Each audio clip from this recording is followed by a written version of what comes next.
جب گلا کاٹ کے نیزے پہ چڑھا دیا تو پھر زنان خانے کو پکڑا گیا. تو حضرت زینب کیا جگر والی خاتون ہے. 6 بھائیوں کی شہادت دیکھی، 2 بیٹوں کی شہادت دیکھی، عون اور عبداللہ. آپ عبداللہ بن جعفر کی زوجہ محترمہ تھی، ان سے 2 بیٹے تھے، عون اور عبداللہ. 2 بیٹوں کو شہید ہوتے دیکھا، 6 بھائیوں کو شہید ہوتے دیکھا، سارے خاندان کو ذبح ہوتے دیکھا. امام زین العابدین ساری رات روتے تھے. تو ان کے خادم نے پوچھا، حضرت اللہ نے اتنا کچھ آپ کو دے دیا، اب آپ ساری رات کیوں روتے ہیں؟ کہنے لگے میرے بھائی یعقوب علیہ السلام کا ایک بچہ گم ہوا تھا، یوسف، اور وہ بھی مل گیا تھا، تو اس کے لیے 40 سال وہ روتے روتے آنکھیں گنوا بیٹھے. میں نے تو اپنے سارے خاندان کو اپنے سامنے ذبح ہوتے دیکھا. خاندان بھی خاندان نبوت. تو جب سر کاٹ کے نیزوں پہ چڑھ گئے اور زینب اور ان کو لے جانے تو آپ نے پیچھے مڑ کے دیکھا تو لاشیں پڑے ہوئے تھے، سر نیزوں پہ چڑھے ہوئے تھے. چھوٹا سا معصوم عبداللہ کا سر بھی نیزے پہ چڑھا ہوا تھا. تو انہوں نے کہا وا محمد وا محمد صلی علیک الالہ و ملک السماء. ہائے محمد، ہائے محمد، آپ پر اللہ کا درود و سلام ہو، زمین آسمان کے بادشاہ کا درود و سلام ہو. ھذا حسین بالعراء مزمل الجب مقطع الاضحى.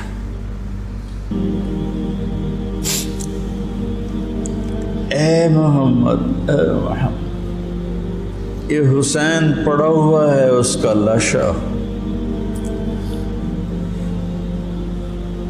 بے گور و کفن. میں ایک اور ترجمہ کیا کرتا ہوں کہ یا رسول اللہ، آج حسین کی بارات ہے، مزمل الدماء، اپنے خون کا سرخ جوڑا پہنا ہوا ہے، مقطع الاعلیٰ، اپنی بوٹیوں کا ہار گلے میں سجایا، بناتوں کا سبایا، آپ کی بیٹیاں قید ہو گئیں، وذریتوں کا مقتلہ، آپ کی نسل ذبح کر دی گئی. تصفی علیہ الرعاء، کوفیوں نے کفن نہیں دینے دیا تھا تو کہنے لگی انہیں کفن نہیں دیا گیا تو ہوا کو غیرت آئی، ہائے، اس نے خاک کو اڑایا اور خاک کا کفن پہنا تھا.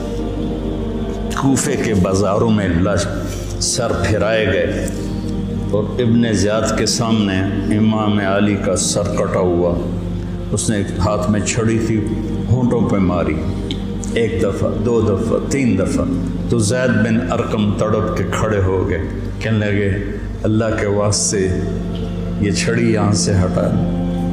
میں نے اپنے نبی کو دیکھا ان ہونٹوں کو چومتے ہوئے، یہاں چھڑی نہ مار.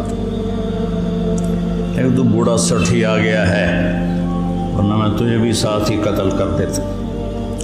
پھر وہ سر شام بھیجا جا رہا ہے اور یزید کے سامنے رکھا جا رہا ہے، پھر وہ چھڑی مار رہا ہے. ابو برزہ اسلمی کھڑے ہو کر کہتے ہیں چھڑی نہ مارو ان ہونٹوں کو، میں نے نبی ہونٹوں کے ساتھ لگتے ہوئے دیکھا. یہ تو حال کیا ہے اہل بیت کے ساتھ.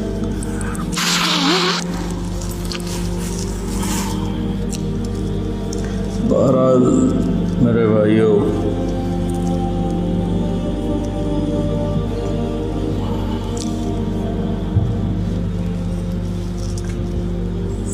اہل بیت،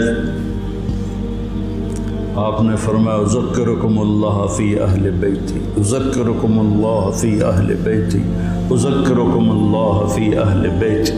میں تمہیں اہل بیت کے بارے میں ڈراتا ہوں، اپنے اہل بیت کے بارے میں اللہ سے ڈراتا ہوں، اپنے اہل بیت کے بارے میں تمہیں اللہ سے ڈراتا ہوں. غدیر خم پر آپ نے یہ خطبہ دیا.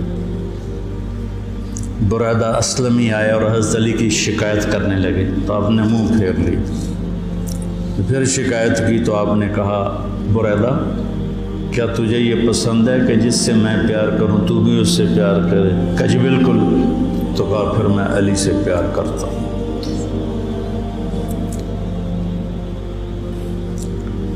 میرے عزیزو، میرے بھائیو، کربلا ایک سبق ہے. کربلا صرف 10 دن رونے دھونے کے لیے نہیں ہے، ایک سبق ہے کہ اپنی زندگی کو اللہ رسول کے سامنے جھکا دو. گردنیں کٹنے کے لیے اللہ ہم سے نہیں مطالبہ کر رہا، وہ انہیں ہستیوں کے لیے تھا. ہمارے ذمہ ہے کہ ہم اللہ اس کے رسول کے سامنے سر جھکائیں، مسلم بن کے چلیں، مومن بن کے چلیں. اللہ کے واسطے میرے بچوں، اگر میرے شاگرد ہو تو یہ دیوبندی اور یہ بریلوی یہ جھگڑے نکال دو، اپنے آپ کو مسلمان کرو، مسلمان.